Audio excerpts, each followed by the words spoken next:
Rotation. Good morning, everyone. This is Vermont House Committee on Commerce and Economic Development.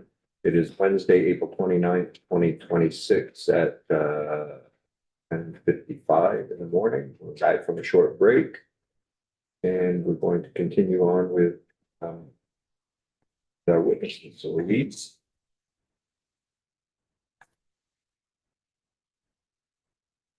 Good morning. Good morning. Thank you for having me. Thank you for joining us. I have a deck prepared, so bear with me while I get that set up. Okay, can you all see my screen? Yes. Yeah. Okay, I'm going to put it in presenter mode.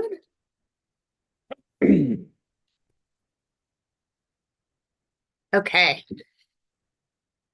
Thank you so much again for having me. My name is Elise Walnut. I run Agility Lab Consulting.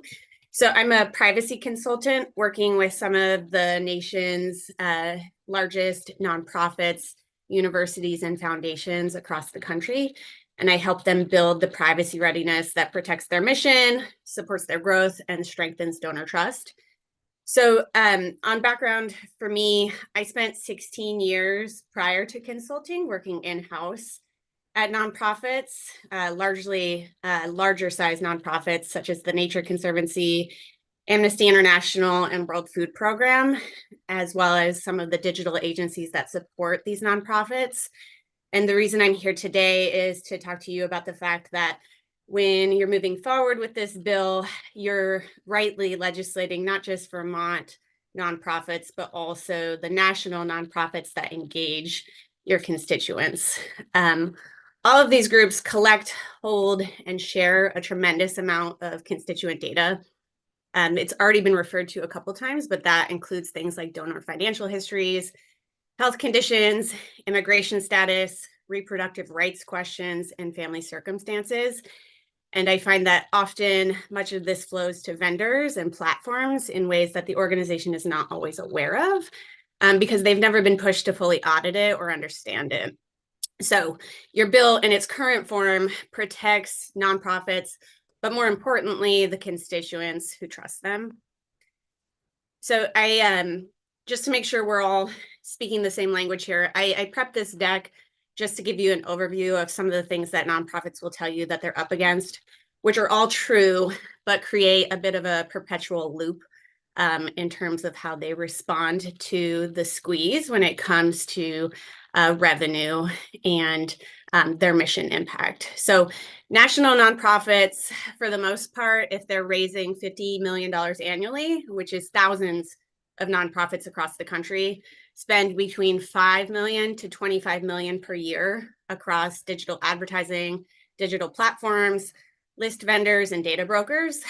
And a large part of that is because of the things that they're up against here. So what we've seen is that since the 2017 tax law change, the proportion of donors in the US has fundamentally shifted. Revenue is up, but the donor count continues to decline. That's largely because the incentive to itemize changed in 2017. So the push for nonprofits to diversify and find more donors is real, coupled with the federal funding crisis, which we saw last year. We saw 1 in 3 nonprofits see federal funding disruption as a result of that, with many of these groups losing 42% of their funding based on that loss of US governmental funding. We also see that private grant makers are challenged in terms of making grants because of the anti-DEI mandate. So again, nonprofits are squeezed and they're seeking to diversify. They're challenged in terms of innovation, especially when it comes to charity watchdogs who are looking at the ways that they spend money. And that keeps them pretty reliant on their current vendor pool and affordable technology that's largely private equity backed or made for the private sector. So all of this creates a narrative that what they need is more data to inform how they are going to find people and get in front of them. But the paradox to that is that we've seen year-over-year increases in this spending, and we continue to see donor acquisition and retention decline. So it's a circular loop. It's what you'll hear a lot of in terms of the narrative on what's impacting nonprofits. But there is a way forward, and a lot of that is rightly named in your bill. We break a lot of that loop when it comes to disciplined first-party data practices, better data hygiene that creates better segmentation of who you're reaching out to and why, and really earning donor trust, which is what they will tell you is their currency, because it is. That's what they have. So my argument to this is that privacy law actually helps establish the business case for many of these nonprofits to invest in the governance and technology that equips them to compete. So I put together this slide just so I'm sure you're already seeing a lot of this resistance, but to name where it's coming from. First and foremost, there is a web of vendors and ad tech basically brokers that benefit from the idea that nonprofits are inherently altruistic. They are themselves, but there are a web of people who profit from that. So that looks like the wealth screening vendors that they engage with, data brokers, ad platforms, advertising agencies, and PE-backed fundraising tech. They all have a direct stake in keeping nonprofits in the data market. You'll see from large nonprofits themselves that fundraising practitioners in particular are trying to hit margins that were built for a different era. A lot of the C-suite expectations have not shifted correctly in terms of recognizing the demands of user privacy. So you'll see resistance to anything that perpetuates the idea that they can't use their current tech or their current advertising platforms. And you'll hear from others, I believe it's later today, about the reasons that this advertising doesn't work anyways. So that is a pressure that is named in terms of resistance. And then last, small nonprofits who often lack their own in-house counsel or technical staff, what I find is that they actually have no idea of their risk exposure. And once they understand that, they are rightly appreciative of having guidance that protects them. I know the person, a couple of people before me, named the Blackbaud challenge a few years ago. That was definitely an eye-opener for many organizations, but it shouldn't take something like that that's a major breach of constituent data to open their eyes. So what nonprofits need is not an exemption. So I really appreciate the way that your bill lays things out right now. This is a slide that gives you just a glimpse of some of the private equity and nonprofit tech. You can see there's many logos represented here. It doesn't even include the full agency list. So there is just a stack of dependency on keeping nonprofits in that, again, perpetual loop of feeding the data pipeline. So some of the scenarios that I see putting constituents at risk come up pretty frequently here. The first is sensitive data collected without minimization training. So if you'll humor me for a moment, I wrote up a scenario that exemplifies this, which is that a contact report reads, donor's sister is a domestic violence survivor, screened ultra high net worth, probably good for a $1 million or more gift. Source seems emotionally fragile following her cancer diagnosis, so use your judgment.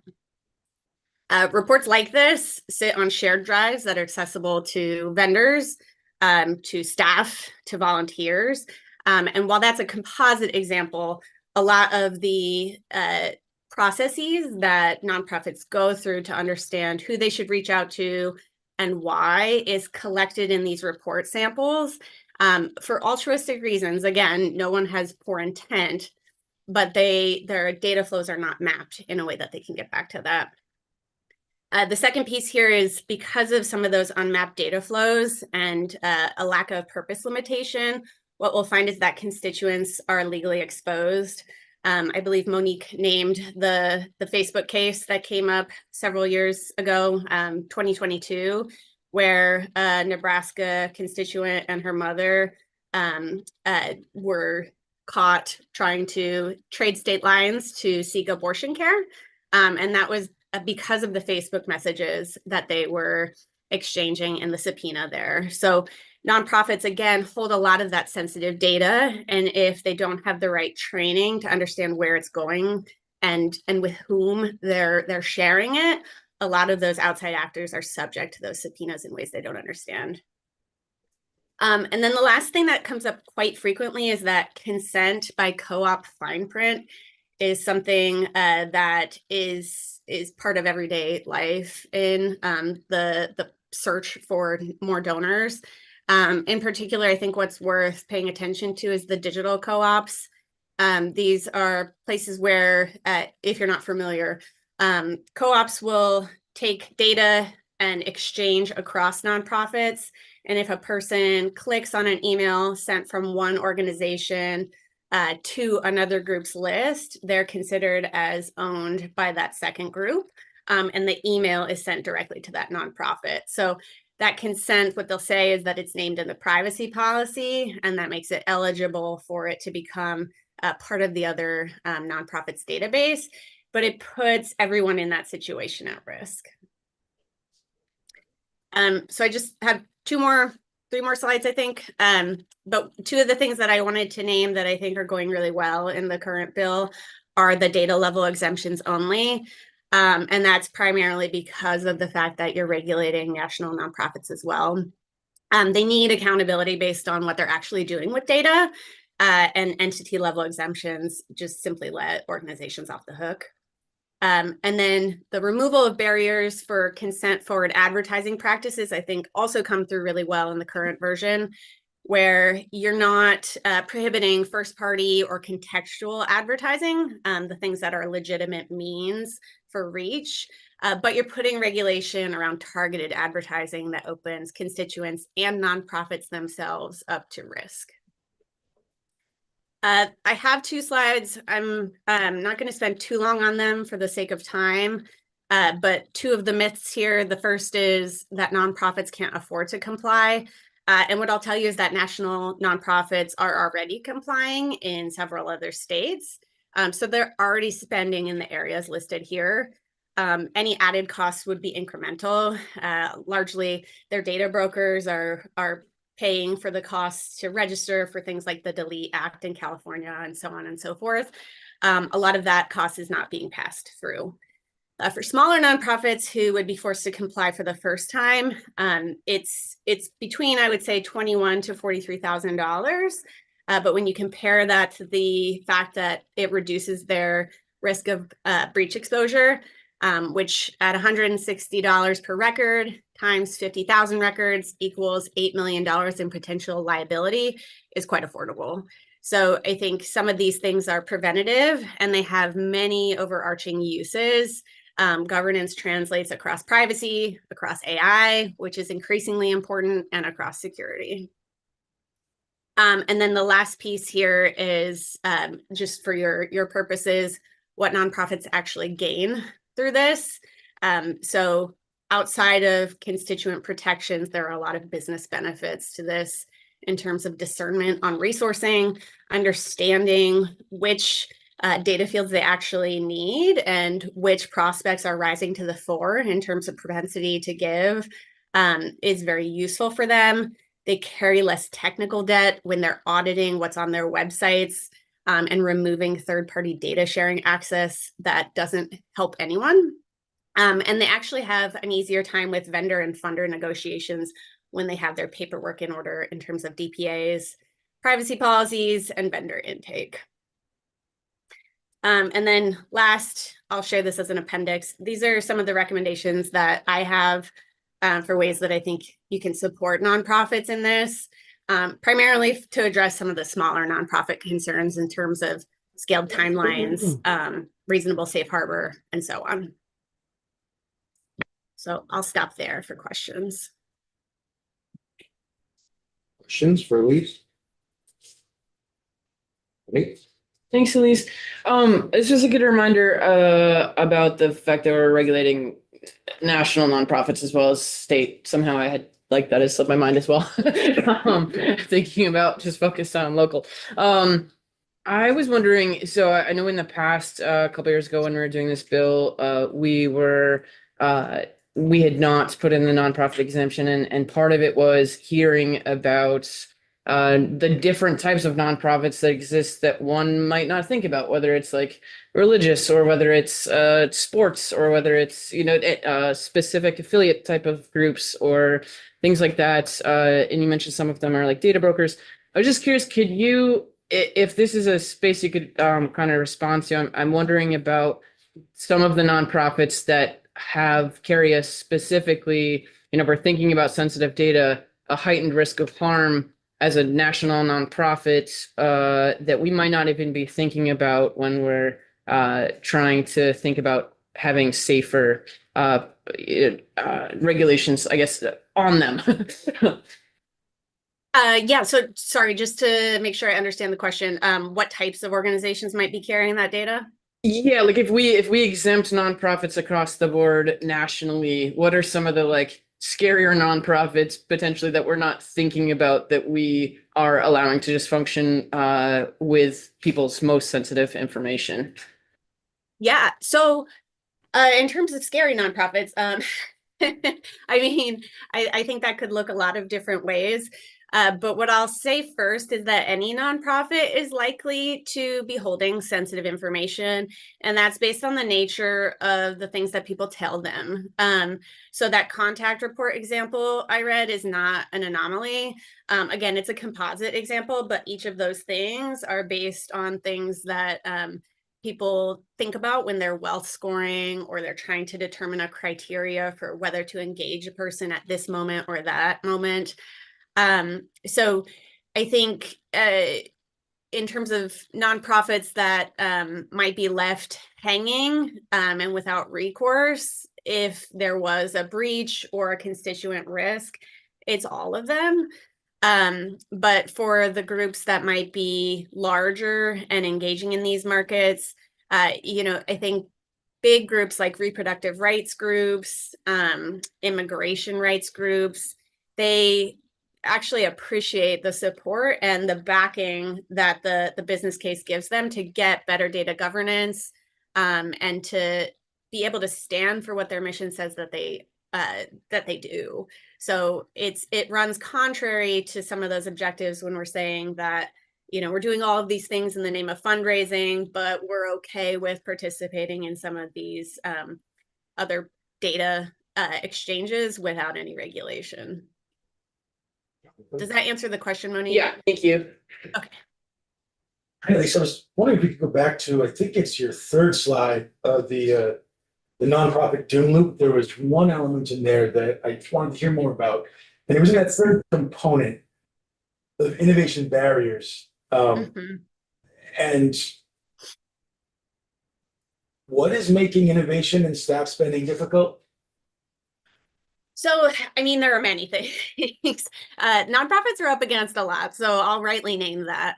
But when we have things like Charity Navigator, which are watchdogs that look at the number of cents on the dollar that actually goes to the mission, what becomes difficult for nonprofits, and there's actually a lot of literature about this, is the fact that they can't hire competitively or spend on technical tooling in the ways that they might if they didn't have some of that reporting that simply lumps it in as overhead spending or things of that nature, because donors read that as, oh, hey, only 80 cents of my dollar went to the actual mission, but you need the people in the seats to be able to honor the mission.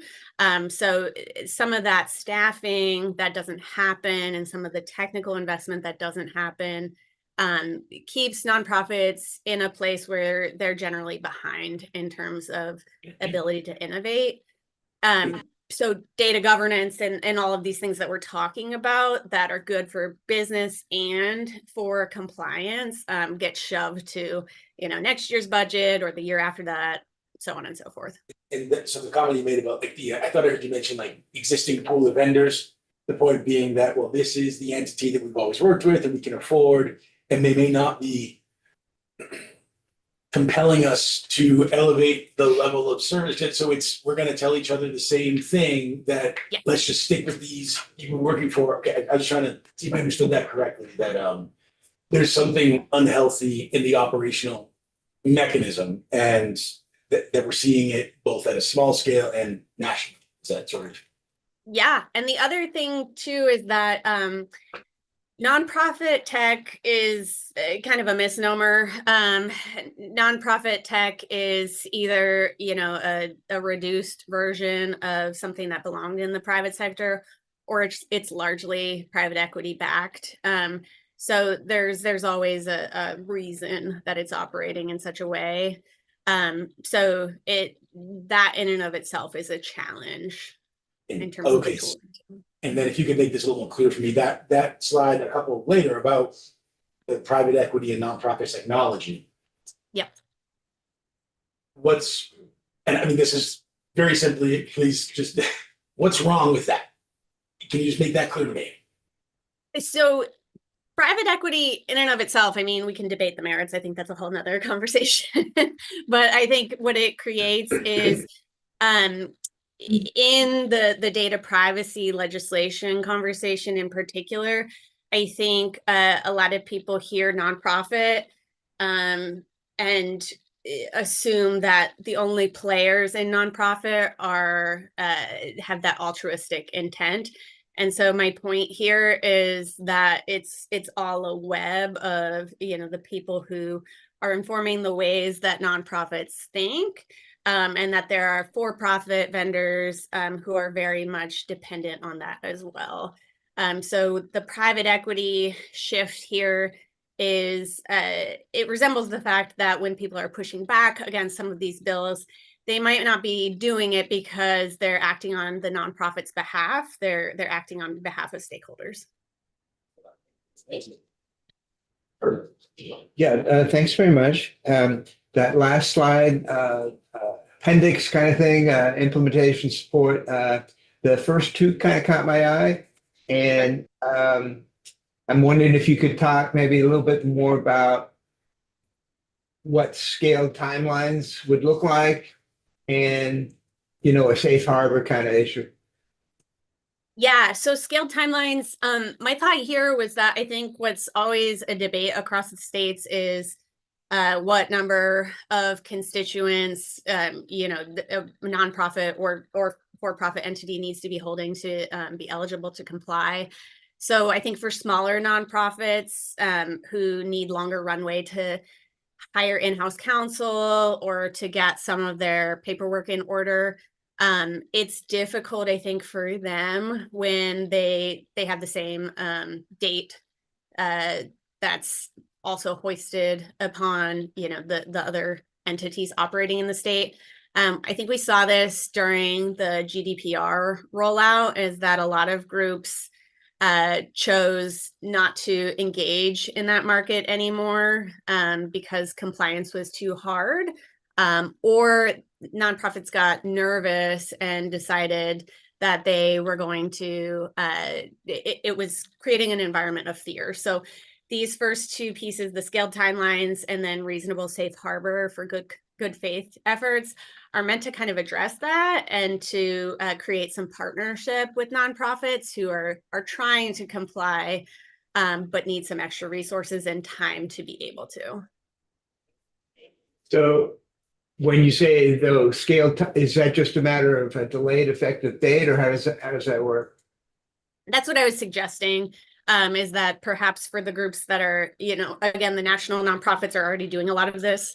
So compliance for them looks like turning on their cookie banner in Vermont, frankly, and a few other things. I'm definitely simplifying that, but for groups that need to do this from scratch, I think giving them some extra room would be useful.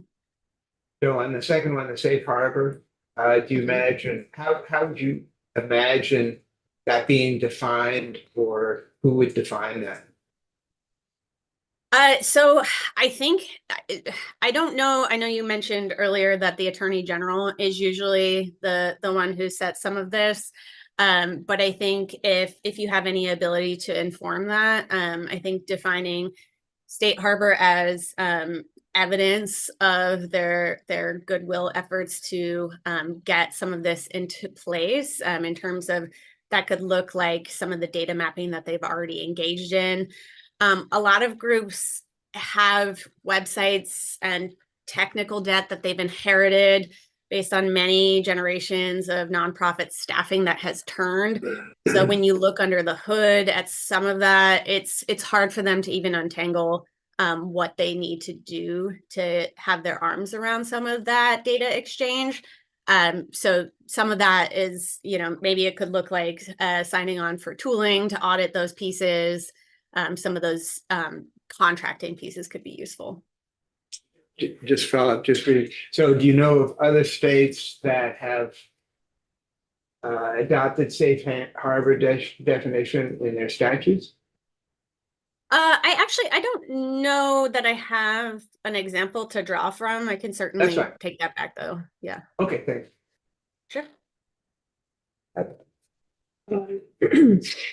So I'm interested in how this draft law kind of compares to what, so when we think about national nonprofits operating in multiple states, if this law were to go through, what are things that a national nonprofit may have to do that they're not already doing to comply with other states?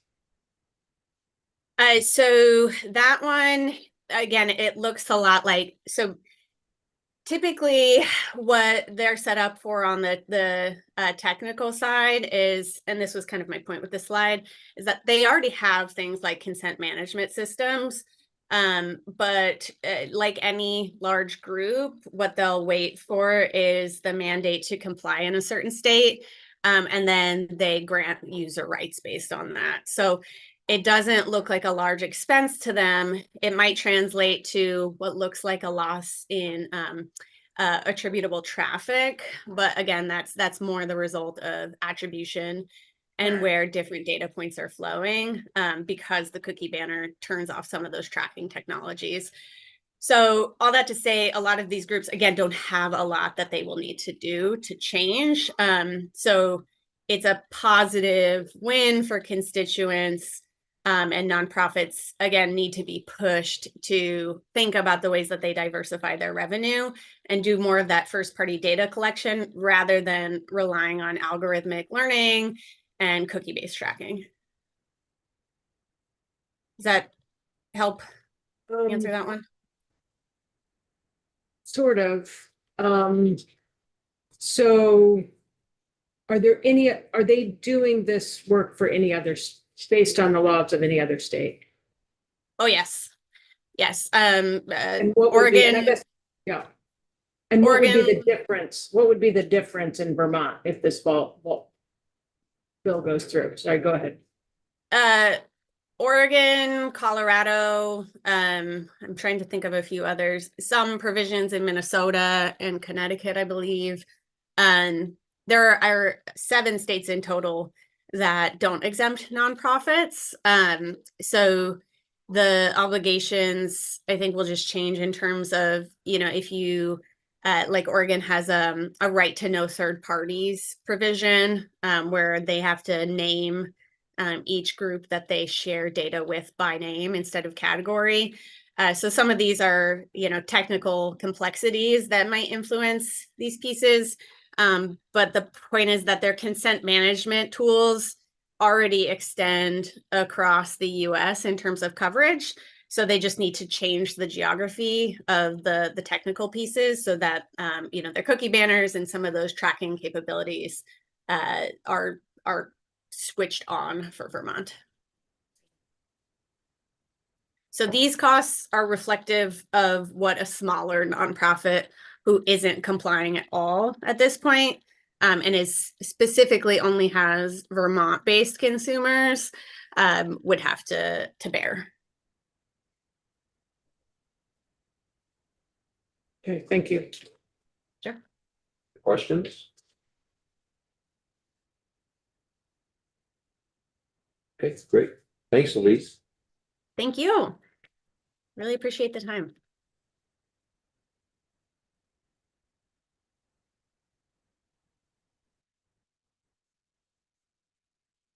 Melanie, good morning. Hi, good morning. Thank you so much for having me. Thank you for joining us. Go ahead, state your name and your affiliation and go on with your testimony. Perfect. So good morning, everyone. My name is Melanie Ensign, and I am a small business owner.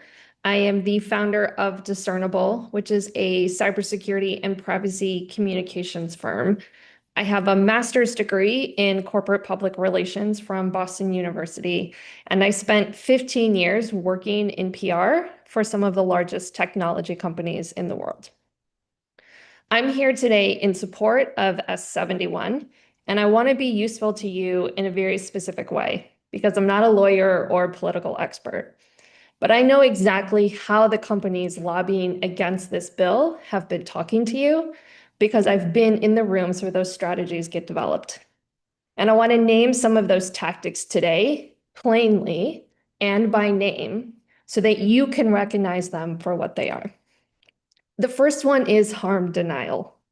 When a company tells you that there's no evidence that their data practices cause harm, what they often mean is that they haven't measured it or that they've structured their operations in order to avoid measuring it. Obviously, the absence of evidence and evidence of absence are not the same thing. And this industry has spent decades building complexity instead of accountability and then hiding behind it. S71 starts to address this by requiring data protection assessments for high-risk processing, including targeted advertising, sensitive data, and profiling that affects people's housing, credit, employment, and healthcare. Those assessments create a paper trail for these companies, and that really matters.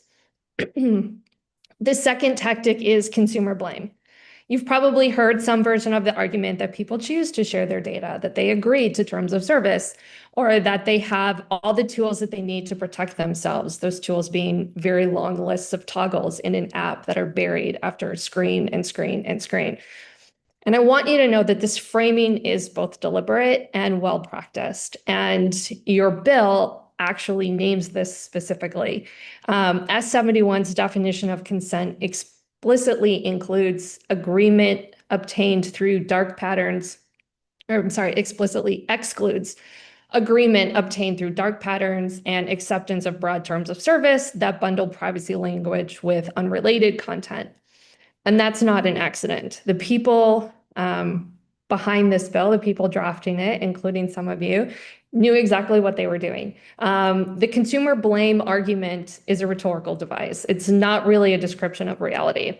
And in my opinion, this bill appropriately rejects that distortion because when a child's school requires a platform account, consent is not voluntary. Or when an employer uses behavioral tracking software, opting out is not a realistic option for those folks. And so blaming the consumer describes a world that doesn't actually really exist for most people. The third tactic that I see a lot is manufactured complexity. So privacy and data infrastructure can be technically complex, but that complexity is often a choice. Companies knowingly take on technical debt and accumulate data that they don't need in pursuit of other ambitions. The complexity isn't incidental either. It's what happens when you prioritize growth and data collection over responsible design, and then use the resulting mess as a reason for why you shouldn't be held accountable. When a lobbyist or tech executive says that this legislation is too broad, or that the definitions don't work, or that compliance would be impossibly burdensome, they're often exploiting that perceived complexity in order to delay accountability rather than helping to improve the law in good faith. Your bill is specific. The definition of sensitive data that it covers includes social security numbers, financial account credentials, immigration status, pregnancy status, gender identity, sexual orientation, biometric data, precise geolocation, neural data, and keystrokes. These aren't vague concepts. They are categories of information that when collected and sold or shared behind our backs, put people at real risk. And your bill says that you can't sell that kind of data. That is a clear line, and it's one that I think should stay. You'll also hear that this bill would hurt small businesses. And I want to name that for what it is. Big tech and data brokers use small businesses, like mine, as a human shield, while simultaneously misleading us about how indispensable their platforms are. Data brokers in particular have no direct relationship with consumers at all. They collect, package, and sell personal information about people who have never heard of them and never knowingly agreed to these practices. Small businesses are not partners in this data economy. We are, in large part, data collection points that generate value for platforms and brokers. And the small business argument falls apart the moment we apply it anywhere else. A small medical clinic isn't exempt from HIPAA or sanitation standards because compliance is burdensome. A community bank isn't exempt from anti-fraud regulations simply because they're not a large institution. The risk to consumers isn't based on the size of the business handling their sensitive information. The risk travels with the data wherever it goes, regardless of who has it. The fourth tactic is delay by design. You've probably already heard calls for more studies, another working group, a pilot program, or even more stakeholder input. Sometimes those are legitimate requests, but more often than not, they're just stalling.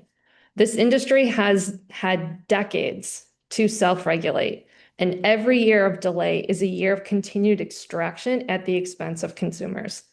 This bill has already made significant concessions over its history, including setting up enforcement through the Attorney General rather than a private right of action, which means that individual consumers in Vermont who are harmed by violations can't sue.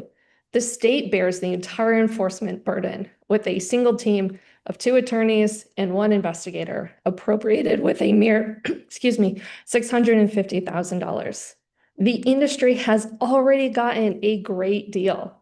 There is nothing left that you need to give them. And the last tactic that I want to mention today is science manipulation. And I want to take a moment on this one because it has a longer history than most people realize. The individual regarded as the father of modern public relations is a gentleman named Edward Bernays. He was one of Sigmund Freud's nephews, and he used his uncle's insights on psychology to advise corporate clients on how to move public opinion. One of his most famous campaigns was convincing women to smoke cigarettes publicly in 1929, framing tobacco as a symbol of liberation. The tobacco industry later hired other PR firms to run that same playbook, manufacturing doubt about the cancer link for decades and funding research designed to create controversy. When industry presents you with research about the economic value of data sharing or the impracticality of data minimization, please ask who funded it and ask what research they're not showing you. It's been well reported for years now that the largest tech companies are hiding a lot of internal research that contradicts what even their own lobbyists are telling you. S71 does something straightforward and just by saying that consumers in Vermont have the right to know what data is being collected about them. They have the right to correct it, delete it, and opt out of having it sold or used to target them. It says that the most sensitive categories of personal information, the kind that can get someone fired, deported, denied housing, or physically harmed, can't be sold, period. Far from radical propositions, these are baseline conditions for any business, regardless of size or industry, to operate honestly, ethically, and with respect to human dignity. I've spent my career helping security and privacy experts communicate more clearly with the public. And the reason that this work is necessary is because the default in this industry is obfuscation and deflection. The kind of protections consumers deserve don't happen on their own. They have to be required. I know this bill isn't perfect. No bill is, obviously. But I've been inside the machine that's lobbying against it. And I'm telling you, they're not worried about compliance costs. They're worried about accountability. And I will stop there for questions. Melanie, thank you. I appreciate your breaking down the tactics really clearly.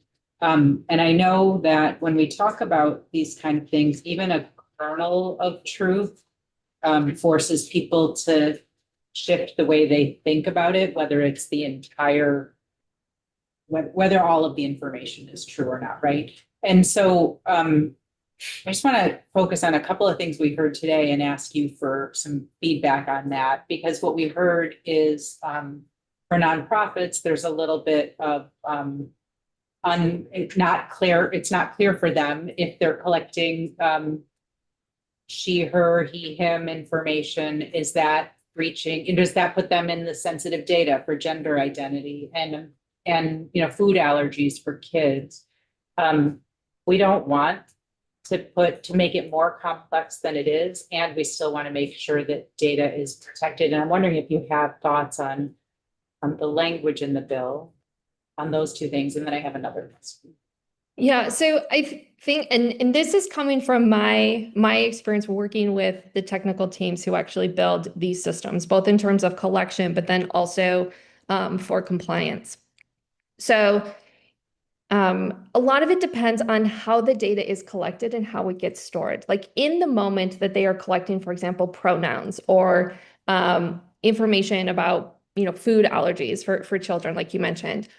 If that is being collected at the same time as other types of sensitive information, it's all going into the same table on the back end from an engineering perspective.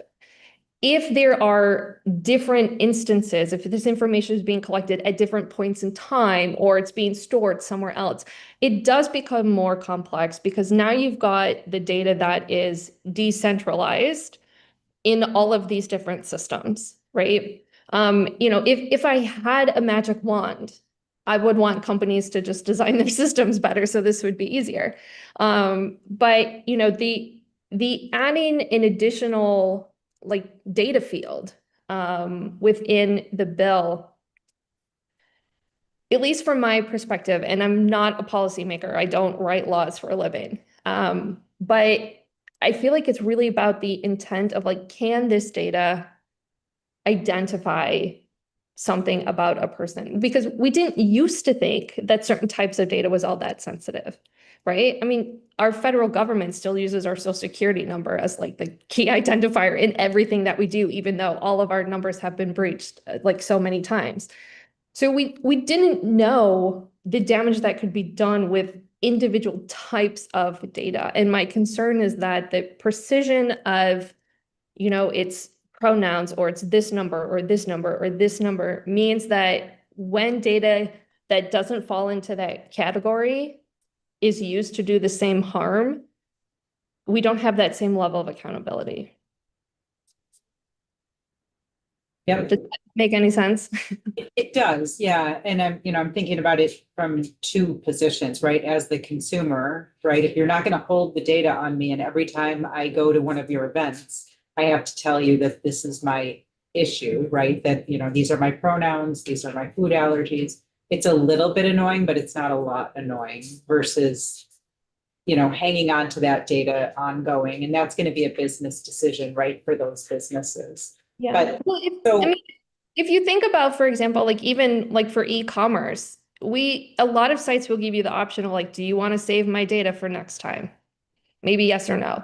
Because I'm looking at it as from a communications scholar perspective, I'm looking at what's the expectation of that consumer, right? If the consumer is choosing that I don't want you to store this and I'm happy to just remind you every time, that is my expectation, right? And that is a choice that I can make. So there isn't complete I hate to say precedence in a room full of people who know what that word means, but it's not a completely unsolvable problem. I think where consumers feel the most violated is when they find out that their data was used in a way that they didn't expect or that they didn't know. And if somebody wants that information to be stored, they should be able to make that choice if the company has the technical ability to do it, but then the business is obligated to protect that. Okay, so then now I have two other questions, but I'll be really short with them. The next question is around the social media cases that were recent, the lawsuits that were recently settled and the amount, or lost, settled and lost. A lot of data from those companies came out that show what truly has been happening inside. And I'm curious, is there public access to that yet in a way that makes sense for lawmakers to be able to use going forward? And you may or may not have the answer to that, but I'm curious if you do. I don't know of access that hasn't previously been reported. In fact, a lot of the cases that have come out recently, with Meta in particular, came after my time working at that company. But a lot of the things that they discuss and the practices that are in that research are things that I saw while I was there. But I'm not privy to knowing the accessibility of things that haven't been publicly reported. I was just curious if there's like a database or something that makes it, easier for lawmakers to access. Maybe. Okay. Am I allowed to take action items from this meeting? Yeah. Absolutely. I will look. We don't and have send you staff, the- so we take as much help as we can get. And then my last question is, you do a lot of this work for-profit businesses. Do you have nonprofit support that you provide at a lower cost for, those small nonprofits or anything like that? I do. I mean, I'm really focused on security and privacy. So my clients are actually the security and privacy teams inside of these organizations. And so I do work with a number of nonprofits, and I have various arrangements, whether it's a, kind of like in-kind pro bono kind of thing or at a reduced rate. Yeah. Thank you. One of the things we've heard I was thinking of nonprofits, but you see this even with for-profit companies. We have a lot of discussion here about controllers versus processors. And I know that a lot of companies that are controllers, they're aggregate collecting this data, are using third-party companies to store their data. I was wondering if you could talk about issues that you've run into, because I think the natural tendency is, well, I've hired this company, I'm paying them a subscription fee to manage my data. Data privacy isn't my problem, it's their problem. So they're still accountable for the fact that they collected it in the first place. And there is a lot, at least in cybersecurity, I think there's more maturing to do on the privacy side, but on the actual security side, there is a pretty robust and mature industry already for vendor risk assessment. And so when they are choosing those vendors, at least the large companies, with small companies, and I can even speak for myself as a small company, I'm not issuing RFPs and like comparing 10 different cloud vendors. That's just not realistic for a small business, right? But I did look at what was available to me and chose based on the control that I had around security and privacy. But ultimately, the buck stops with me in terms of what I collected about my customers, what I collected about my clients. Like I'm a small company, and even I have a data retention policy, and I will go through and I delete data manually if I have to in some of these systems. And for me, even though it's manual, I feel like this is like eating my own dog food. So I kind of, I don't want to say I enjoy doing it because it's tedious, but it feels good knowing that I'm not paying to store that. It can't be stolen from me. And I can tell my clients that, in all honesty, your data has been taken care of per our agreements, right? I feel like as a small business owner, I have a lot of pride in the fact that I do actually, walk the walk.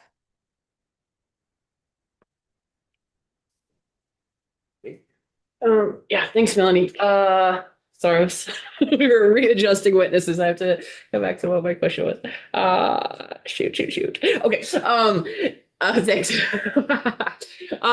So we're basing the current draft, like the skeleton of the framework of the current draft, this amendment is based off of Connecticut 2023, and in there it has the tiers of 35,000, the applicability of 35,000, or if you have sensitive data and if you're selling data.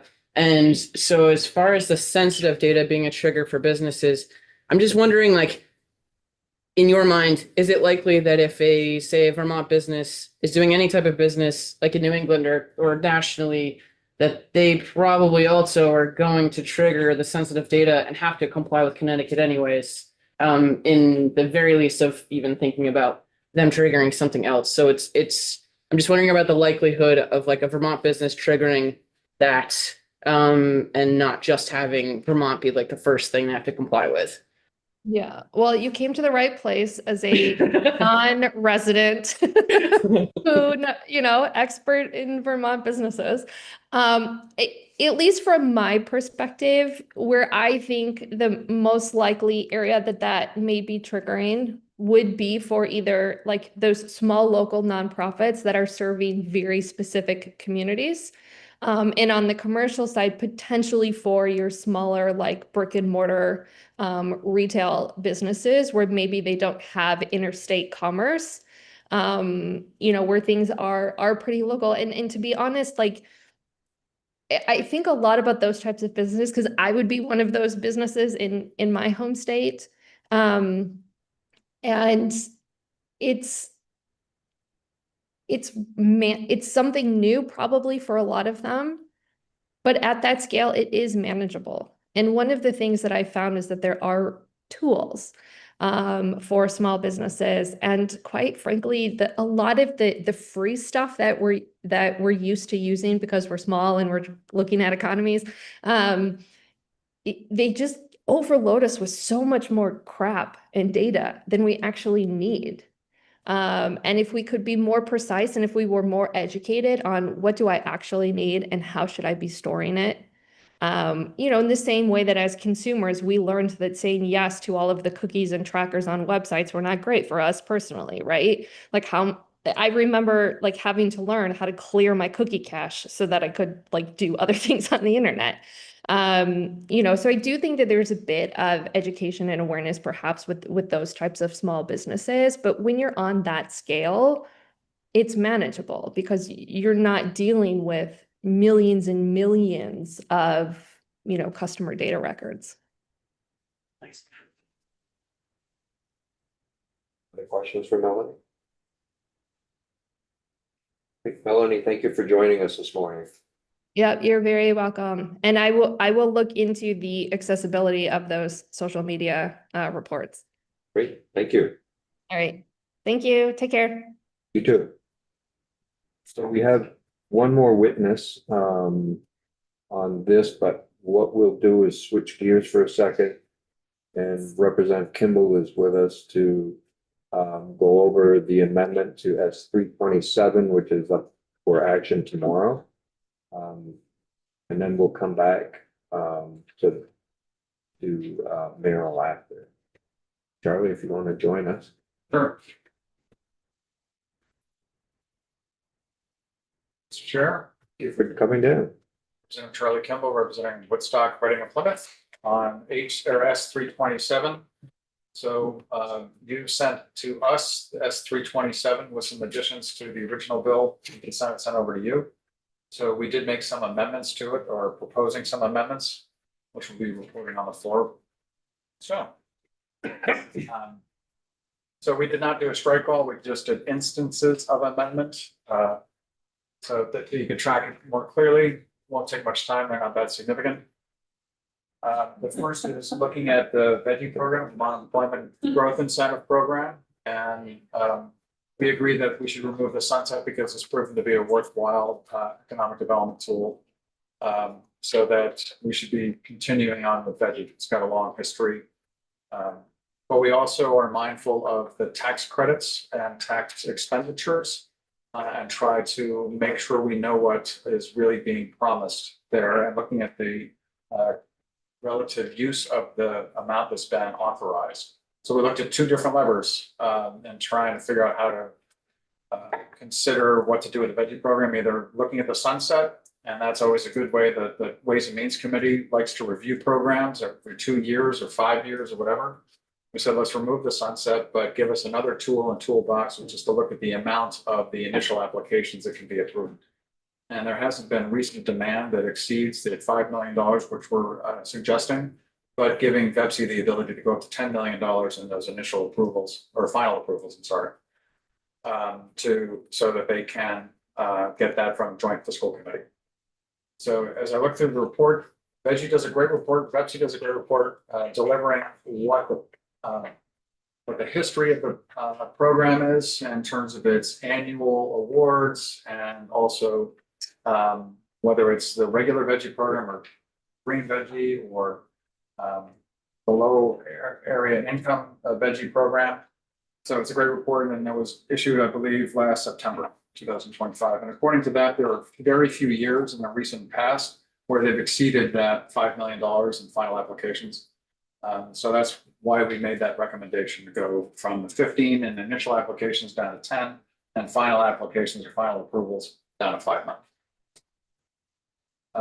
Hey, sorry, Charlie, can you repeat that one more time? I think I have that backwards.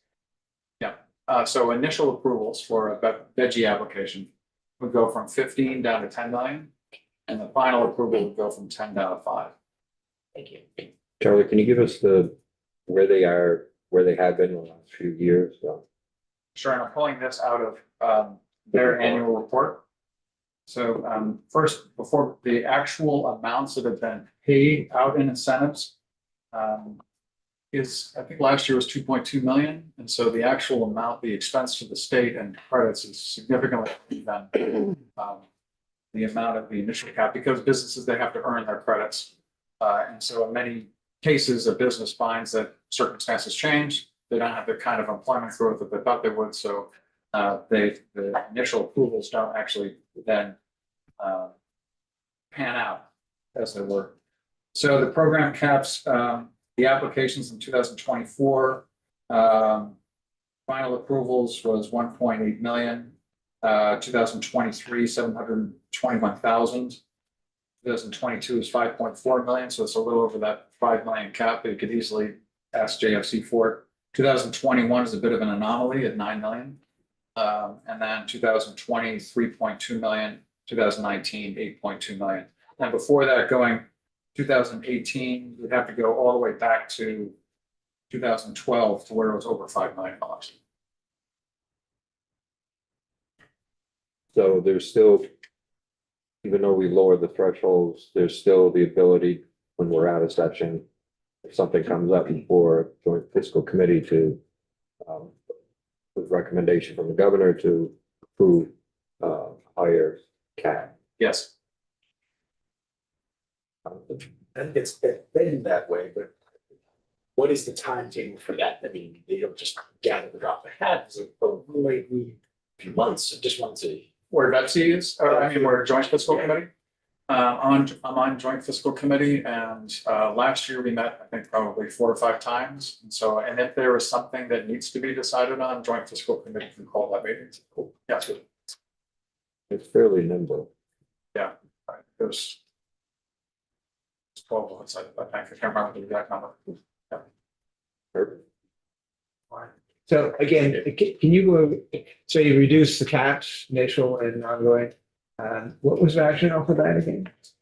And looking at our tax expenditures is something that Ways and Means Committee is always looking at, you know, in terms of limiting the exposure. So when looking at particular programs, either you use the sunset to review the credits that you put out there, or you review the limit that you can extend those caps to. So in this case, instead of trying to revisit this every 2 years, so well, let's look at the limit. And if there's no need to change the limit, then the program just continues on, no questions asked. But if there's a need for additional monies, then Joint Fiscal Committee weighs in, or the legislature weighs in during session and can increase the amount needed. Right, but the cap is being reduced. Yes. So what was the rationale for reducing the caps? For, again, managing the tax expenditures of the state. And did you focus on this program, or did you focus on all programs, tax expenditures? I'm wondering why you focused on this one, and what was the rationale for ramping it down? So we get a tax expenditure report from the Joint Fiscal Office once every 2 years. So we had one in 2025. So we go through all of those tax expenditures. Whenever we have a program come up for a sunset, we then review, should we just extend the sunset another year, or should we look at the actual program or adjust the limits? So in this case, Reggie came up because its sunset was coming up. Right. So we looked at this program. We didn't make a whole list of changes that we want to make, but this is the one that came up and looked like there's enough room. So it doesn't really impact the program itself by lowering that. I get that right up. Yep. Was there any other rationale other than spend it? No, it's still validating the worth of the program by eliminating the sunset. And then trying to keep what you manage in the purview of the Ways and Means Committee and also of the Joint Fiscal Committee. Thanks. I think this brings more surety to the program too, that, you know, we know that it's gonna continue on. We don't have to worry about a sunset every 2 years. Yeah. We've heard, for several years that that's been a problem. So I think it's better for Betsy, better for the business community, that they know that this program will stay in existence. And, we may have to adjust the caps from time to time, but Yeah, I agree. I think it's a meaningful improvement. So that was our first instance of amendment. Pretty strike out the second instance. Not really sure what that is. that was, I think it was the piece that you added for your third. Thank you, yes. And that's really about what had been brought to us, the Rural Industry Development Grant Program, to remove it from section law and actually put it into underlying statute, and then changing the percentages. So you had actually done things with us and then already done it. So our ledge council suggested we put it into statute instead of section law. Right. It's really no substantive changes to what you did. It's clear, I think, too, with what the intent was, that will allow that 50%. Not the 50% of the grant, but 50% of the actual expenditure that has to be in order to draw down funding. Okay. Fourth, it's just clarification to section 13A by instead of saying the purpose of this act, to say the purpose of section B of this act. So make sure it's clarifying as to what we're amending in that. And the fifth is what you had passed on to us about rounding. So we had a lot of discussion about whether this applied to electronic transactions, whether it applied to agencies of the state as well. So we put in there a person engaged in a transaction may round. We didn't say shall round because we don't want to force people to have to do rounding if they're still going to operate in cash. So it's a change from a shall to a may. They can still deliver exact change. Then when there's more pennies, they still may round, but they don't have to round, then what do they do?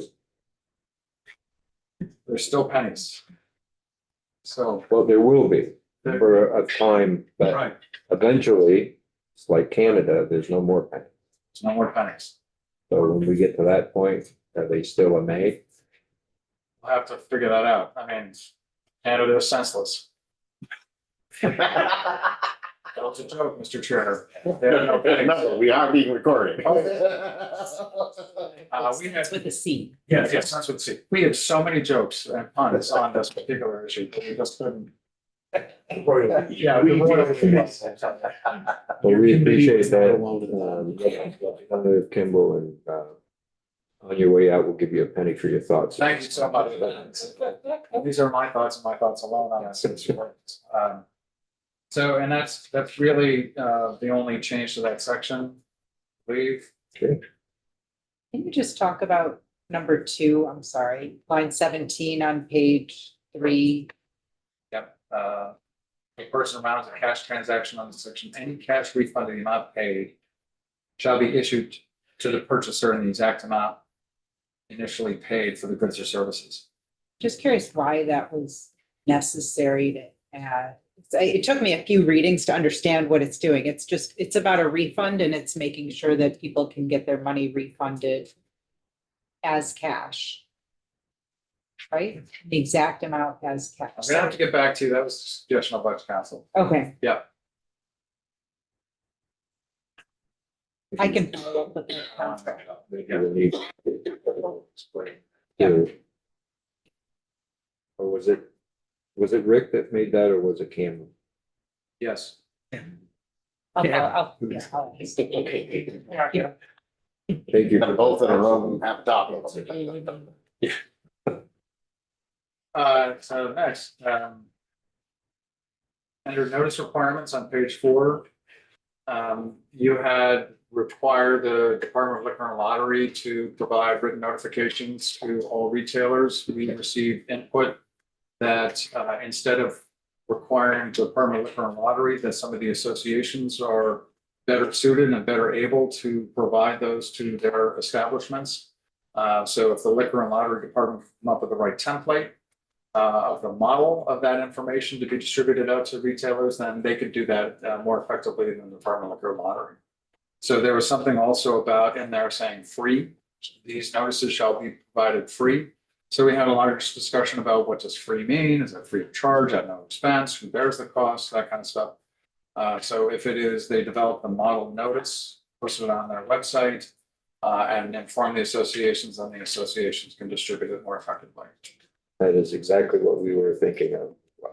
Excellent.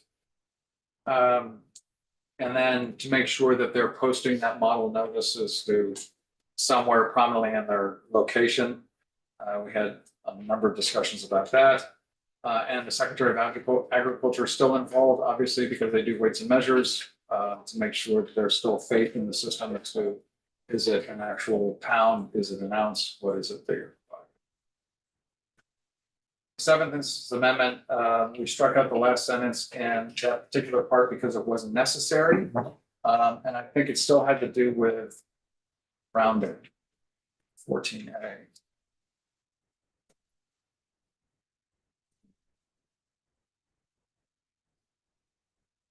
Tried to prepare this, Mr. Chair, on the way before I came in.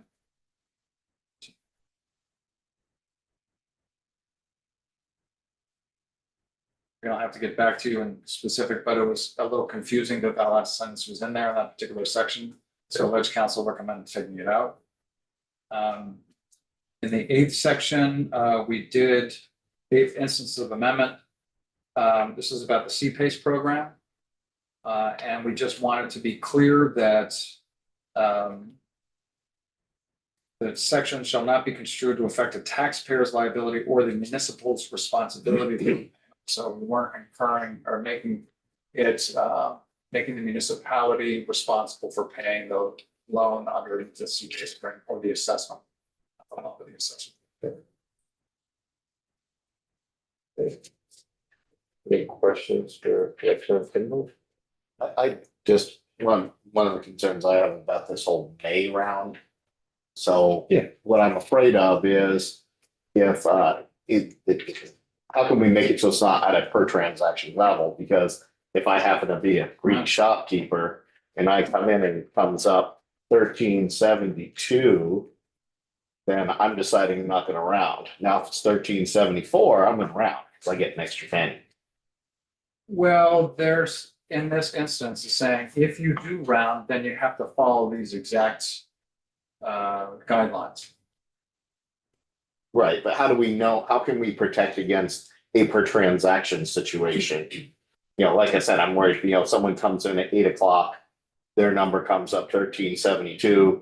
I say we're not gonna round, and then at 8:30, another person comes in, buys some more stuff, yeah. You either have the policies of rounding or you don't. You Right. can't be inconsistent. Agreed. I don't know if this is within the greater context of the proposal, if that's not possible. So I don't know, but we were just trying to put it that you don't have to round. So again, I'll have to refer to the council on that. Jonathan? There's the 7th instance of amendment we were talking about earlier. Striking of the last section of subsection A. Yeah, the last sentence. To CPACE, and that last sentence was about, and affirmative votes getting into the program, entry into such an agreement may occur only after January 1st, 2027. That would be the sentence strictly based on where this is, that citation. 14A. So subsection A. That might need legal counsel as well. Is, maybe that's because we changed it. Become effective on passage possibly. Well, Yes, actually, that is right. Yes. All right, yeah. Abby? Surprising how we got very detailed and into the weeds on this nickel rounding business too. It's a lot. It's surprising how, so I think maybe this is what Edie flagged, but in the fifth instance of amendment, we're at number 2, and it says if a person rounds a cash transaction under the section, any cash refunded amount shall be issued to the purchaser an exact amount initially paid, except they may not have pennies when they did have pennies. You know what I mean? Like, Right, but if a person rounds a cash transaction under this section, and then comes back 4 days later, any cash refund. and they get a cash refund, Okay. but if that stored, I'm just, I mean, So it's still rounded. I think that actually specifies it, that if you're rounding, then what you get back is the actual rounded amount. but what if you weren't rounding? But it does Okay, say. but It says if the person's round, if you round it. Person rounds a cash transaction. Okay, Yeah. thank you. Yeah. it's the So only- if you round it Okay. and you come back for a refund, you're rounding it. You're still rounding it. Okay, thank you. All right, that makes sense. Okay. If a person rounds. You know, there was so much fun in that. I know. It's, yeah, I mean, we heard that they, I think the Boston Fed has released its pennies again. Yeah. So they're definitely in circulation, but Could be they're in not for making any years. more, so. Right. But there gonna are, be- we've already heard some, Yeah. the larger retailers now are rounding, but they're only rounding down, they're not rounding up. Because they're afraid to round up because there's no guidance. Hence, we put this in. Yeah, Okay, any other questions for Representative Kimball? Great, we will get Ledge Council in at some point between tomorrow and between today and tomorrow at 1. that's great. Thank you so Thanks, much. Charlie. It's fun. Have a good lunch. You guys are working through lunch. Not through, not through. Yeah, It's too long. okay. Make sure you're heard. For the record, my name is Meryl Hartman. I'm a senior at the University of Vermont, studying political science, and I'm a current legislative intern this 2026 session. I would like to thank the chair, Marcotte, and committee chair Priestley, Vice Clerk, for the opportunity to testify today on S71. And my testimony focused specifically on the provisions regarding the sharing and sale of sensitive consumer data with an emphasis on precise geolocation data captured through a specific technology known as automatic license plate readers. And today I'm going to explain the technology, the dangers to consumer privacy, and the sharing practices and the ways in which that this bill addresses those concerns. So to start off, understanding the technology as it stands, automatic license plate readers are high-speed camera systems that are mounted on road patrol cars or fixed to stationary objects, such as utility poles. They use algorithms to convert images of license plates into machine-readable text and data, tagging each entry with license plate number, date and time, and precise GPS location. While this technology helps law enforcement, notably identifying stolen vehicles or responding to Amber Alerts through a hit list system, alerts its expansion into the private sector creates a massive and unregulated swath of movement data. So some of the dangers that I noted in my private research were the primary concerns regarding ALPR data is not individual scan, but rather the aggregation of data over time. The combination of data from multiple sources allows for detailed tracking of individuals' movements.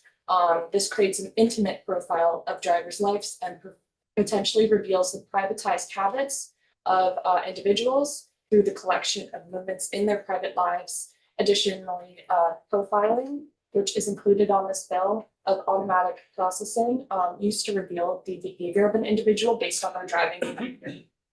In addition to their economic situation or associations based on their movements and their costs. Since our infrastructure is based around cars, the movement of people using these systems is crucially based in where they go. So visits to healthcare providers, immigration clinics, religious institutions, or union meetings. So why is this important to this bill? It's because of the privatized use and security risks. Though this is used by law enforcement, the importance to this bill is the use by private security firms, parking management companies, toll road operators, and homeowners associations, presenting significant risks due to the disproportionate security that private entities may not maintain with their security measures on their websites, proportional to the sensitivity of the geolocated data that this bill addresses. Additionally, the limited regulation on private companies in Vermont currently that are not subject to the current ALPR laws surrounding the collection, storage, retention, and transfer of the sensitive data as law enforcement agencies are subject to, denotes a lack of transparency around it without a statutory framework to regulate the sharing and transfer process of this sensitive personal information, remaining opaque, especially when these controllers contract out with ALPR companies that have opt-in nationwide data systems. So in absence of 71, the sensitive geolocated data can be sold or shared with third-party processors without explicit consumer consent. If the controller, but not the individual, consent to sharing the data that they collect through these systems. And while some, such as Flock Safety, currently a nationwide company that licenses out contracts these cameras, claim that their cameras focus on specific hot lists, like with stolen cars or Amber Alerts. They often contribute to a larger pool of collected data accessible to those who opt in nationwide, both law enforcement and privatized users. There's examples of this with sharing between private users and law enforcement, which have resulted in the pulling over of people who had no idea that their vehicle was hitting a hot list. And then they got pulled over and were totally like scared because police are pulling you over, you have no idea why. And it's because of the malfunction of these systems, then comparing it to all this stuff that may produce legal action. Finally, the methods of sharing and selling of ALPR data, just to detail and describe how it has expanded. Companies like Vigilant Solutions and Motorola and Flock Safety maintain massive searchable databases containing billions of records of captured license plates on vehicles, allowing clients to access historical vehicle movement if they choose to opt into this network.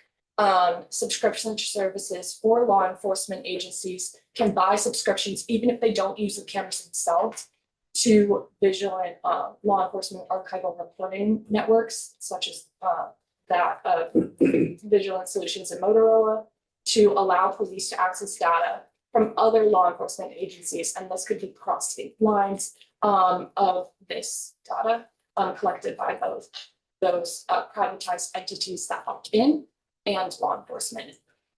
So additionally, data sharing networks, companies are encouraged to have a collaborative approach where private consumers can share data with law enforcement or with each other, as I described, and lets businesses share about the vehicles within their area that they have captured the plates of. So I think that S71 addresses these issues due to the labeling of precise geolocation as sensitive data and the limits on profiling, in addition to the limits of selling or sharing of sensitive data of private entities that are not law enforcement or state agencies, but are those that use these systems to gather license plate data, but don't have restrictions in the state currently through statutory law to regulate that retention or collection or sharing that may not be put back on their pages or reported to consumers or individuals.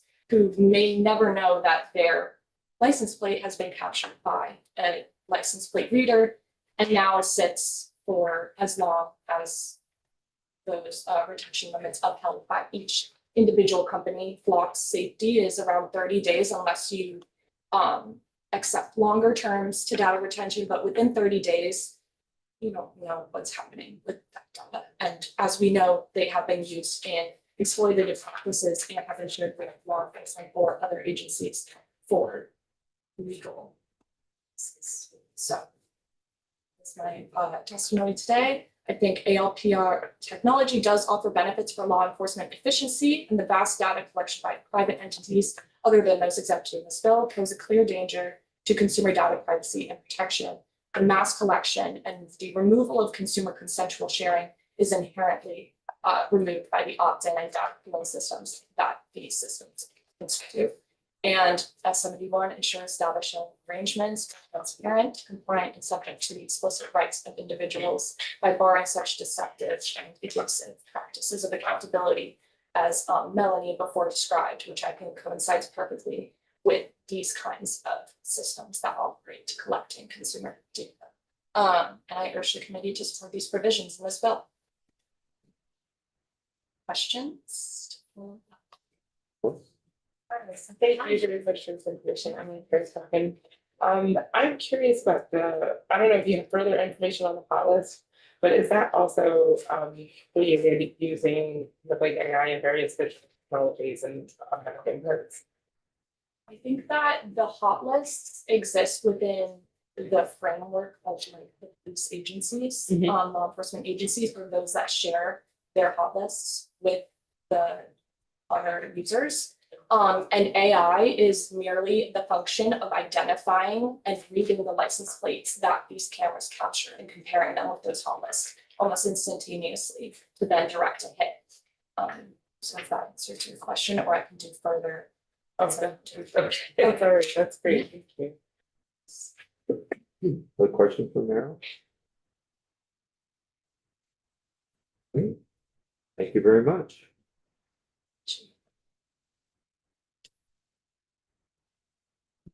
Representative Kimball, you want to come back for round two? Yes, Mr. Chair, if I may just quickly an update, and I misspoke on the pens. See if we can.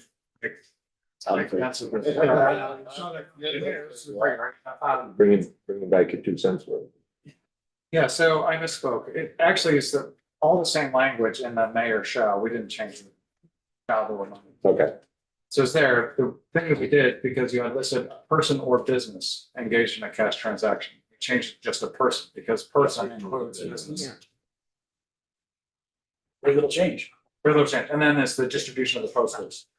Yeah, and the effective date, very little change. I'm sorry. Yeah, that was very good. And then the last, you're right, the effective date. That sentence was just the effective date because it was effective on passage for CPACE, and that was so that's why I changed that last sentence. But I just want to let you know first in mea culpa, and also to let you know what the actual change was. It's not a biggie deal on the pennies. Very good. Okay, thank you. Sorry, thank you. So, committee, we're on the floor at 1. Looks like we're going to be there estimated till 3:30. We'll come back here. We have some more witnesses on S71. We'll go until 4:25. I have chairs meeting, so we'll wrap it up by then. So hopefully we'll be able to hear all 4. If not, then we'll reschedule some back in. Are we gonna do the UI? We'll do that. We'll reschedule UI probably for next week. We do need to hear that trust fund report. That's again, remember, it's a requirement every year.